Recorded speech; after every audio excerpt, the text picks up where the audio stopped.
The slice or the big cut, I guess, is probably the most common fault that I see with amateur golfers that I'm teaching here at the golf club.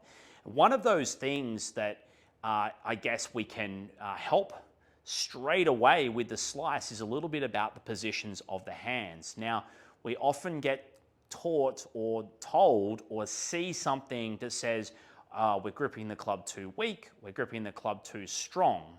Now, before I go into showing you what this fix is going to be, I want to explain quickly about what the different grip types are. So if you've been told if you're gripping the club too weak, it's not weak as in you're holding the club too lightly, it's weak in position, right? So weak grip means that we're going to hit a weaker shot. We're going to come out with a weaker style of ball flight. Now, for the average golfer who doesn't generate enough speed through the ground, through their pivot, through their body, having a weak grip is something that I generally don't recommend for most golfers, right? So the average player, I would generally recommend that we grip the club strong. So what are the two differences in those grips? So a weak grip here, if I just put my left hand on the grip just here, you'll see that my thumb is pointing right down the grip, which means that the line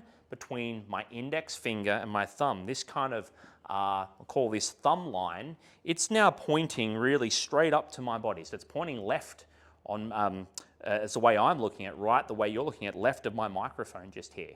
Okay, so that would be a particularly weak grip. Now, combined with a right hand weak grip here, okay, with my right hand on top, you can see here that it looks like I've kind of created this sort of shoulder plane where I'm pointing my shoulders down towards the ground. Not very dynamic with my lower body. It actually creates a little bit of rounding in the thoracic spine, so my shoulders get a little bit more rounded out when I've got my right hand weakened on top like this. Now, if we don't generate enough speed, right, or make some, I guess, alternative moves in our backswing, we're not going to hit this ball very good, and we're going to hit it with a pretty weak ball flight. So alternatively, what would a strong grip look like?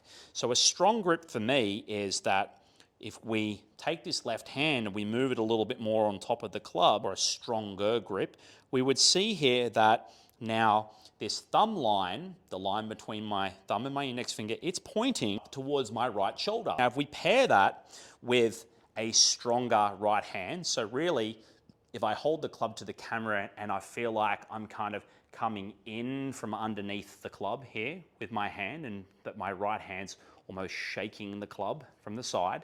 If I go down to the ball just now and I've got this stronger grip, you can see it actually creates the opposite with my shoulder line. So now I feel like my shoulders are kind of pointing to the sky a little bit more. The best feel that I can give you, it's imagine you were standing there at address, ready to go and hit your golf ball. If you were to drop the club and pick your arm up like you're ready to throw a ball, you'd be in a nice loaded position to throw a ball down the fairway, right? So if I take that really weak grip like this, right, and I drop the club, right, well, my ball now, right, would be here. This is without moving any of our body, any of our pivots. So my throw wouldn't be very dynamic. It would be a little bit like this. Whereas if I get that stronger grip like this, now I've got a little bit of loading up and I could throw a ball. How we know roughly when we're in the right position, we're ready to go.